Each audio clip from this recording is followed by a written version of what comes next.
ഡൽഹി മുഖ്യമന്ത്രി അരവിന്ദ് കെജ്രിവാളിനെ അറസ്റ്റ് ചെയ്യുന്ന കേന്ദ്ര ഏജൻസികൾ കേരളത്തിൽ വരുമ്പോൾ നിശബ്ദമാകുന്നുവെന്ന് വി.ഡി. സതീശൻ. സ്വർണ്ണക്കള്ളക്കടത്തും ലൈഫ് മിഷനും കരുവന്നൂരും മാസപ്പടിയും ഒക്കെ എവിടെ പോയി എന്നും പ്രതിപക്ഷ നേതാവ് ചോദിക്കുന്നു.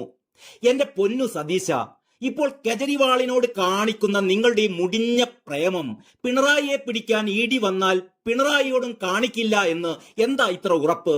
അന്നും നിങ്ങൾ പറയുമോ പിണറായിയെ കേന്ദ്രം വേട്ടയാടുന്നു എന്നും ഭരണകൂട ഭീകരതയാണ് എന്നുമൊക്കെ? പറയുന്നതിനൊക്കെ ഒരു ധാർമ്മികത വേണ്ടേ? എങ്ങനെയും ഇന്ത്യ മുന്നണിയെ തകർക്കണമെന്ന ലക്ഷ്യത്തോടെയാണ് ബി.ജെ.പി. പ്രവർത്തിക്കുന്നു എന്നാണ് സതീശൻ ഇപ്പോൾ പറയുന്നത്. അതിന്റെ ഭാഗമാണത്രേ തിരഞ്ഞെടുപ്പ് പ്രഖ്യാപിച്ചതിന് തൊട്ടു പിന്നാലെ കെജ്രിവാളിനെ അറസ്റ്റ് ചെയ്തിരിക്കുന്നത്. സ്വർണ്ണക്കള്ളക്കടത്തിലും ലൈഫ് മിഷനിലും മാസപ്പടിയിലുമൊക്കെ പിണറായിക്ക് ബന്ധമുണ്ടെന്ന് വിശ്വസിക്കുന്ന സതീശൻ പിന്നെന്താ ഈ കെജ്രിവാളിന് മദ്യനയം അട്ടിമറിച്ച കേസിൽ ബന്ധമില്ലെന്ന് പറയുന്നത്? കെജ്രിവാളിനെ അറസ്റ്റ് ചെയ്തത് ഇന്ത്യ മുന്നണിയെ തകർക്കാനാണ് എന്ന് പറയുന്നത്?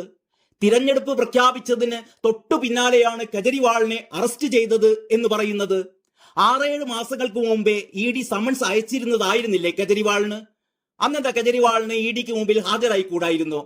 ഈ തിരഞ്ഞെടുപ്പ് അടുക്കുന്നത് വരെ നീട്ടിക്കൊണ്ടുപോയത് ആരാ? ഇ.ഡി. ആണോ? കെജ്രിവാൾ തന്നെയല്ലേ? പിന്നെ മറ്റൊരു കാര്യം കൂടി, ഈ കെജ്രിവാളിനെ മദ്യനയ കേസിൽ അറസ്റ്റ് ചെയ്യണമെന്ന് ആദ്യം ആവശ്യപ്പെട്ടിരുന്ന ആരാ? നിങ്ങളുടെ പാർട്ടി തന്നെയല്ലേ? മറന്നു പോയോ സതീശ ഇതൊക്കെ? 2023 ഫെബ്രുവരി 4-ന് കോൺഗ്രസ് പാർട്ടി ഒരു പ്രസ്താവന ഇറക്കിയിരുന്നല്ലോ. കോൺഗ്രസിന്റെ വെബ്സൈറ്റിൽ ഇപ്പോഴും ഉണ്ടാകും ആ ഔദ്യോഗിക പ്രസ്താവന. ഡൽഹിയിലെ മദ്യനയത്തെ കുറിച്ചാണത്. മീഡിയ പ്രസ് റിലീസസ് എന്ന സെഗ്മെന്റിൽ സെർച്ച് ചെയ്താൽ നിങ്ങൾക്ക് ഈ പ്രസ്താവന കാണാം.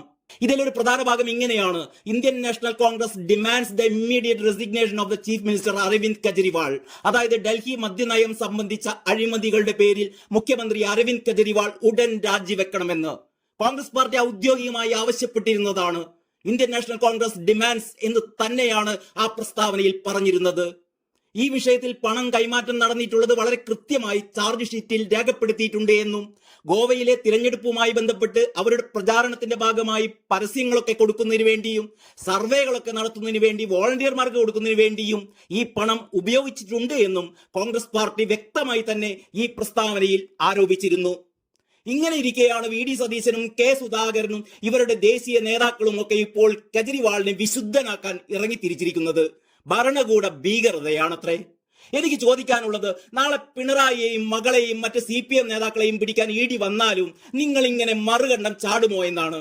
നിങ്ങൾക്ക് തോന്നുമ്പോൾ ഇ.ഡി. വള്ളി നിക്കർ, അല്ലാത്തപ്പോൾ ബർമുടയും. എന്തൊരു നാണം കെട്ട ഏർപ്പാടാണ് അപ്പൊ ഇതൊക്കെ. കെജ്രിവാൾ അഴിമതി ചെയ്തു എന്ന് കോടതിക്ക് ബോധ്യമായിട്ടുണ്ടല്ലോ. അതുകൊണ്ടാണല്ലോ ജാമ്യം നിഷേധിച്ച് പിടിച്ചകത്തിട്ടത്. ഈ യാഥാർത്ഥ്യം ഇ.ഡിയുടെ വിശ്വാസ്യത വർദ്ധിപ്പിച്ചിരിക്കുകയാണ്. അതെങ്കിലും മനസ്സിലാക്ക് സതീശ. എന്നിട്ട് പിണറായിയോടും ഗോവിന്ദമാമനോടും ചെന്ന് പറ, ഇ.ഡിയെ ഞങ്ങൾക്ക് വിശ്വാസമാണ്, കെജ്രിവാളിനെ പിടിച്ച പോലെ ആ ഇ.ഡി നിങ്ങളെ പിടിക്കാൻ ഉടൻ വരുമെന്ന്.